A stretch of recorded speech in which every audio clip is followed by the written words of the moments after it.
Zach, head over to Berea after a quick word from 5 Hour Energy. It's time to fuel up and turn up with 5 Hour Energy Transfusion. The great ginger and lime flavored shot brings the iconic taste of the golf course favorite to a non-alcoholic boost, perfect for sinking birdies or making great memories with friends. It's a hole-in-one for your energy game. Whether you're out on the course or just need a little extra push to power through your day, 5 Hour Energy Transfusion delivers the clubhouse flavors you love without ever leaving the green. Golf is all about good times with good people and good flavors. The grape ginger lime flavor of 5 Hour Energy Transfusion gives you the best parts of your clubhouse go-to without ever leaving the course or chasing down the beverage cart. And now you can amp up the fun even more. Just buy, snap, and enter for a chance to win a dream golf trip for two to any golf tournament in the USA. Tee up that trip. Visit 5hewin.com for full rules and entry. No purchase necessary. This does exclude the Masters. Offer ends on October 31st, 2025. All right, guys, it's time for a little No Fence Riders, and for the first time ever in the 3-year history of No Fence Riders, every single question was either a 5-3 split or a 4-4 split. Wow. This was the closest edition of No Fence Riders no one-sided we have answer. ever had. No one-sided ansers. Wow. And I am excited to see. Are you saying for the first time in 3 years you've actually asked good questions? Potentially, yes. That is very fair. That is very fair to say. So with that, let's dive in. Guys, the first No Fence Rider of the week. Will Lamar Jackson outrush the Browns by himself? In week 1, Lamar did outrush the Browns individually. This was a 5-3 answer. On the yes side, we have G, Ty, Earl, Dustin, and Jason. Myself, Bull, and Jay. And you know, if Bull and Jay agree, we have issues. Yeah, really? That's a weird one. Or on the no That's side. rare. So I feel not as good about this answer as I did previously. Bull, why do you say no before we hear from the yeses? Well, because Lamar Jackson generally has not put up big rushing yards against the Browns. I feel, the Browns' strength, we thought coming into the season would be their D-line. It played that way in week 1. I don't want to overreact, and, I think it's got way more to prove. But I think that's the strength of the team. And again, Lamar has not put up big numbers in terms of rushing against the Browns. They've done, better than most teams against them. I think his yards per carry against the Browns is one of the one of the lowest of any team that he's faced. So, listen, you can't shut down Lamar. He'll have his yards, but I think he's more likely to have a 50, 60-yard game than something bigger than that. So the Browns will have more rushing yards than that. Maybe not a lot more, but that's my issue with it. Yeah. That's why I was teetering. Yeah, because the Browns rushing attack, it didn't look good, and the Cincinnati Bengals defense was not some world-class defense. Nope. So the fact that they weren't able to successfully run the ball against them tells me they have no chance against Baltimore running the ball. Then I think the fact that they might go down in this game. So when you go down, you abandon the run to throw to get back into the game. And I think Lamar, they're going to probably start off with Derrick Henry, see if Carson Schwarzenegger can handle the Derrick Henry effect. Last time they went up against Derrick Henry, we seen JOK, the injury with JOK, so that's probably in their head. They probably got to get on him pretty early, and if that's the case, if that defense is trying to get to Derrick Henry early, Lamar is going to pull that ball one time and take off. That's the problem. Like, if you're going to play Jim Schwartz defense, the key to getting Derrick Henry is getting penetration. You got to get him before he go. And you got to be in the backfield so he can't move and get a downhill steam. Yeah, once that happens, you're done. It's over. Once that happens, he get those 4, 5, 6 steps. Yeah. Running downhill, it's a wrap. So you got to get him in the backfield. So you got to pin your ears back and have penetration. But the problem is, Lamar Jackson, all he got to do is this. I got you. And when he pulled a rock, it's a wrap because he faster than everybody you got in the secondary. Yeah. You know what I'm saying? Like, it's just. Whoa. Denzel's probably faster than him. They called him. He was Flash Ward. I know. Denzel. Put it to you like this: if there's even a question, if it's even close, that means he's faster than everybody else. Like, if you Denzel Ward speed at quarterback, is ridiculous. If you Denzel Ward speed at running back or receiver, that's ridiculous.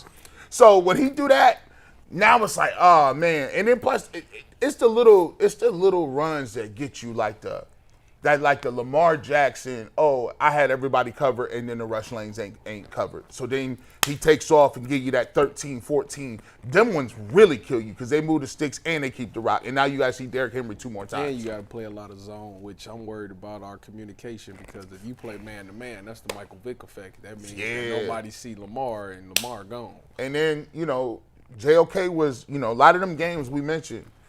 Zach mentioned JOK was they got him just for Lamar Jackson. JOK was like a dude that he could spy and move around, and they could really move around on a chessboard. I want to see what Carson Western. Like, listen, I said I called him Carson Matthews, like he was part of the Matthews family. But here's this thing. Yeah. We gonna find out today. Yeah. On Sunday, what type of level of athleticism he got. Because that's true. That is a fact. By the way, Green guys, dot for a rookie linebacker against this offense, this early in the season's a hell of a test. It's the best run, along with Philly, it's the best running. Philly or Baltimore, take your pick, best running games in football. I mean, that's both tough of them call. is nasty work. I'd rather have Lamar than Hurts. But I would rather Saquon. No, though, it's hard to say. Hard to take anybody over Derrick Henry. Saquon is a good pass catcher, though. Yeah, but just running. I would take the Ravens pair. Just running the ball. Slightly. But slightly, yes, I agree. But here's a crazy stat that you may or may not know about Derrick Henry. Have you heard this? Anybody? Is it about his high school? Oh, you just spoiled it. Well, it's one of my McNugget stats for tomorrow. I won't say, you can say it, but it's one of my stats for tomorrow. So Derrick Henry, this is his 10th season in the NFL. Mm-hmm. He has about 11,500 yards. That's a lot. In fact, it's the most in the NFL since he came into the league. Mm-hmm. It's not more than he ran for in high school. Yeah, I remember. He ran for like 12,000 plus yards in 4 years of high school. That is insane. I may have to find a new His stat. stats in high school is unbelievable. So why is he not in? So think about this. Yeah. Why is he not in contention as one of the greatest backs of all time? I think he is now. He ran for 2,000 in college. But and remember his first couple of years in the NFL, they weren't giving him the ball that much. Yeah, they had another back. Who was taking up carries for them? For the Titans. White. Was it somebody White? Lindell White. Lindell White. Or am I making that up? He was still playing? I thought Lindell White was playing with his first 2 years. His first year Chris Johnson? Derrick Henry's first year in Tennessee, played 15 games, had 490 yards, but only on 110 carries. Okay. Second year, 176 carries, 744 yards.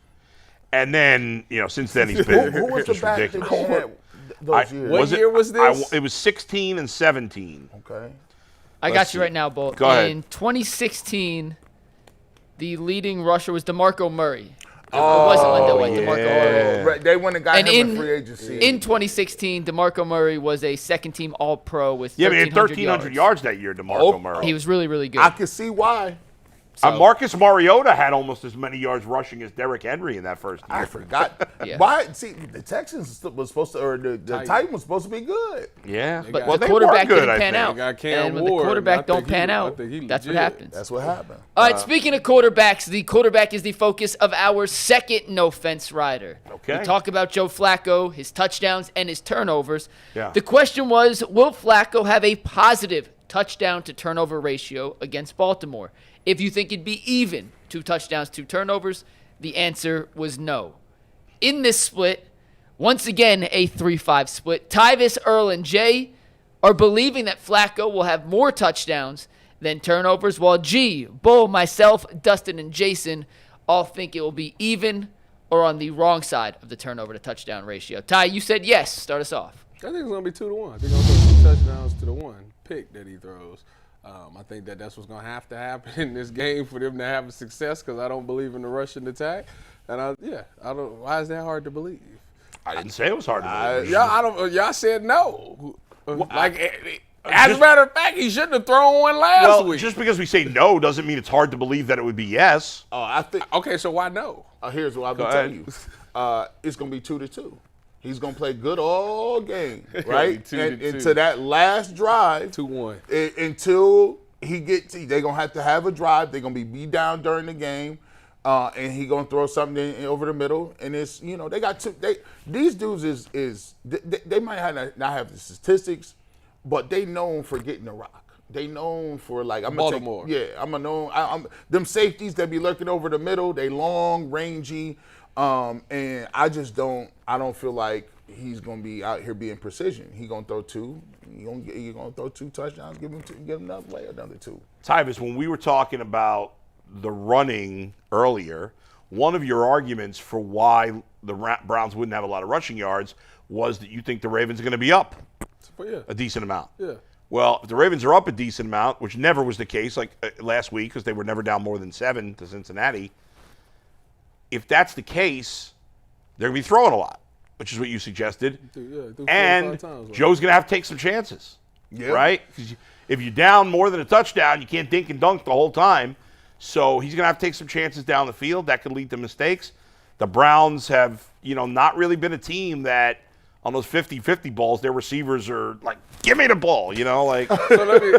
Last week when you watched his performance, did he ever throw a ball that you was like, No. See? He did not last week. No. Now, granted, but the secondary for Cincinnati is not the greatest thing in the world, so I'll give him that. But I thought he was very smart with the ball. That's why I'm like, I feel like he kind of learned a little bit. But they were never down big in that game, and they're more likely in this game on the road to be down more, and thus he's gonna. He really didn't throw the ball down the field last week. And that to me, the Browns' best chance of winning is him throwing the ball downfield. And if teams say, listen, Jerry Jeudy's not gonna destroy us underneath Cedric Tillman, and we don't even see it's Pickaboo with Jerome Ford. We don't even see him. We open our eyes. What did Jameis do when we beat them last year? What was his stats? You got him, McNugget? I can pull him up. That was the game that Jameis went buku and threw for a ton of yards, 3 touchdowns, no picks. Now there was the infamous drop pick that Kyle Hamilton. Oh yeah, that would have been the game. Certainly would want back. They dropped a couple. Yeah. All right, last year, Jameis against Baltimore threw for not 25, 24 game log for Jameis. Against Baltimore, he threw for 334 yards, 3 touchdowns, no picks, ran for 2 yards, had a total QBR of 86.5 and a quarterback rating of 115.3. If he could do that, Joe could do that. Run for 2 yards? Yeah. I think Joe can run for 2 yards. Yeah, he got 4 last week. Yeah, it's but true. You know what I'm saying? Yeah, I think it's possible he can do that.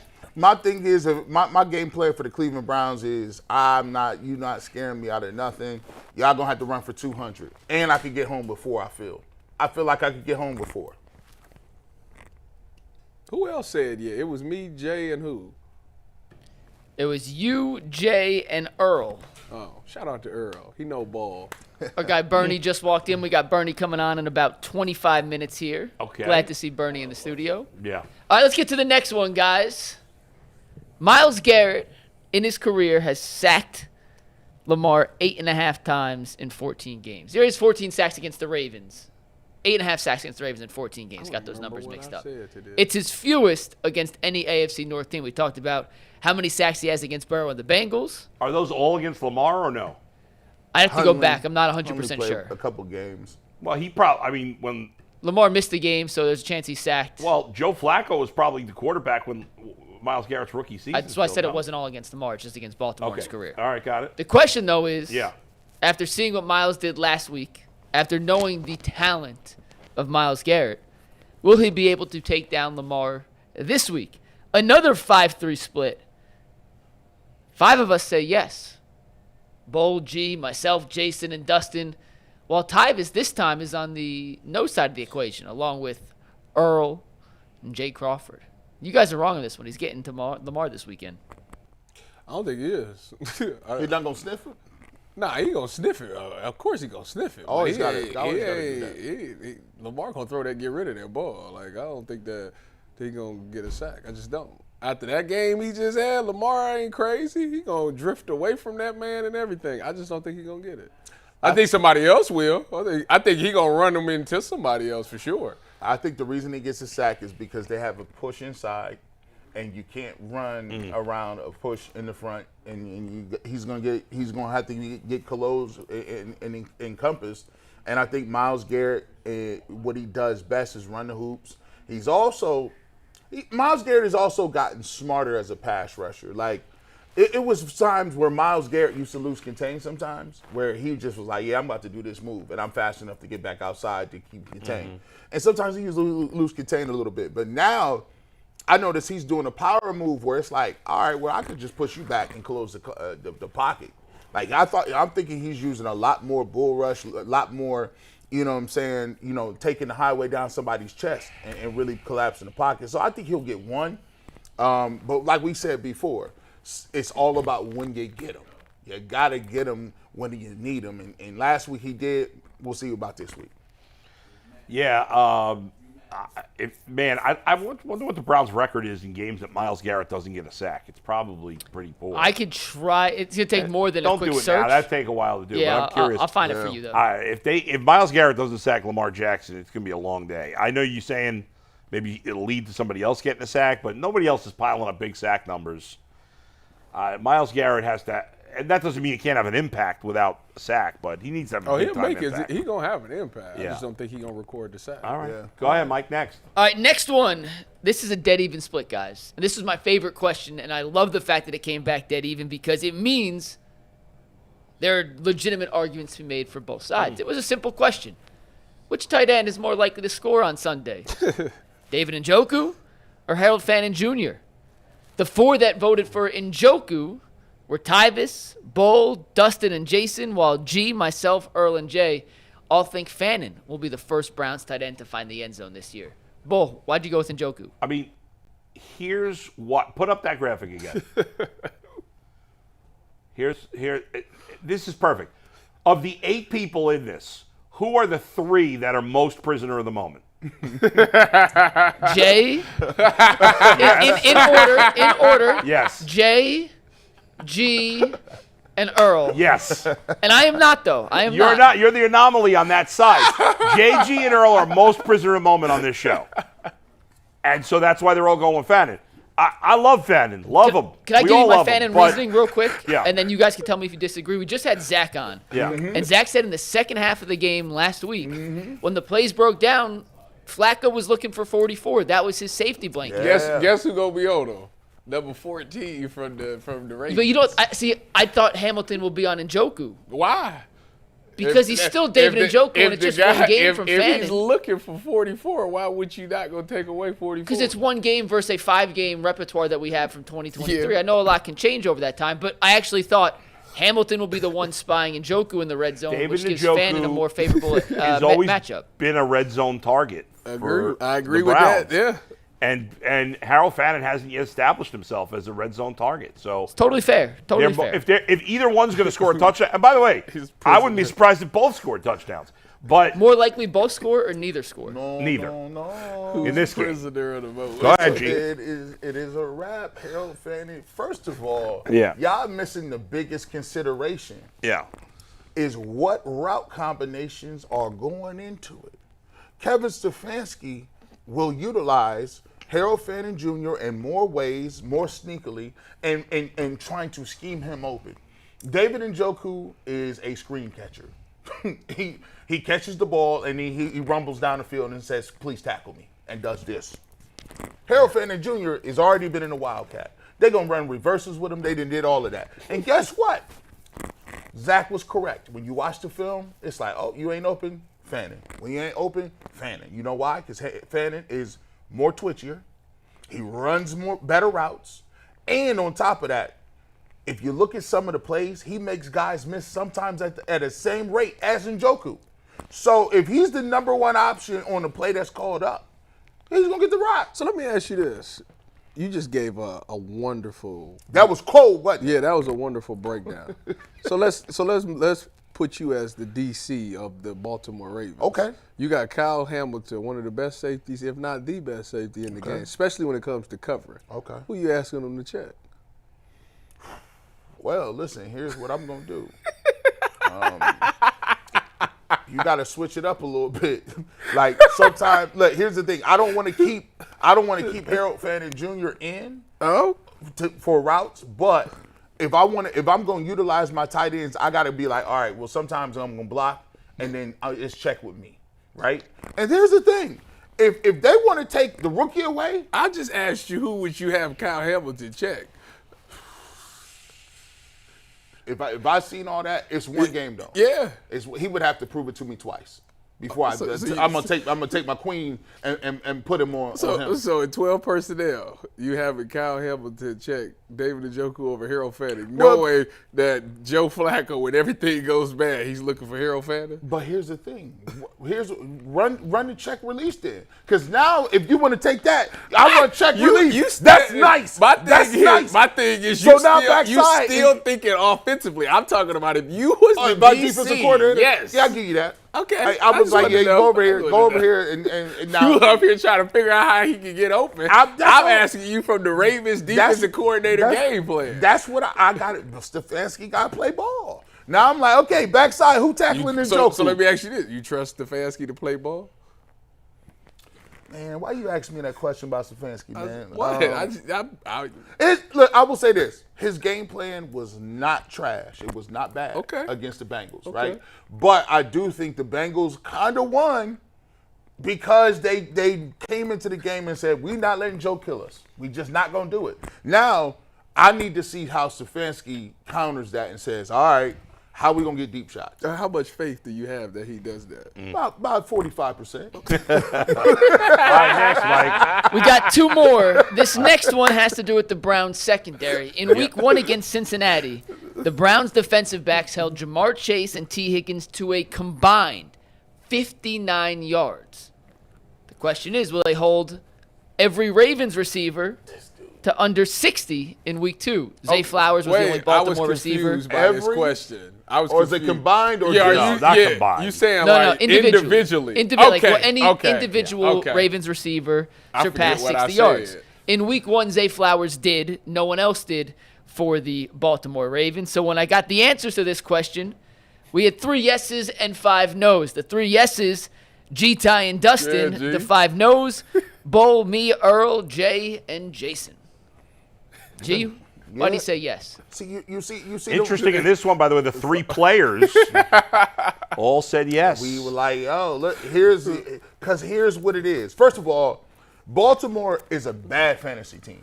Unless you have Lamar. Lamar, Derrick Henry. But when you talk about it, you're like, hey, if they're playing another good team, they're not gonna just spam something. Like they're just not gonna be like Lamar Jackson run all over the place and throw it for 400. They gonna mix it in. Derrick Henry gonna get some touches. Lamar may keep it. Andrews, they got Zay Flowers. They got a lot of different dudes. And then you talk about 60 yards. I mean, you asking, you know what I'm saying, Bateman to get 60 yards. I don't see Bateman. Flowers probably. Flowers they best bet because he got Miles hard. Because he's shifty, right? But I don't really see nobody. If Andrews gets 60 on you, that's a little too much. He had a bad game. He only had like 1 catch last week. If you get that, and that's with likely not playing.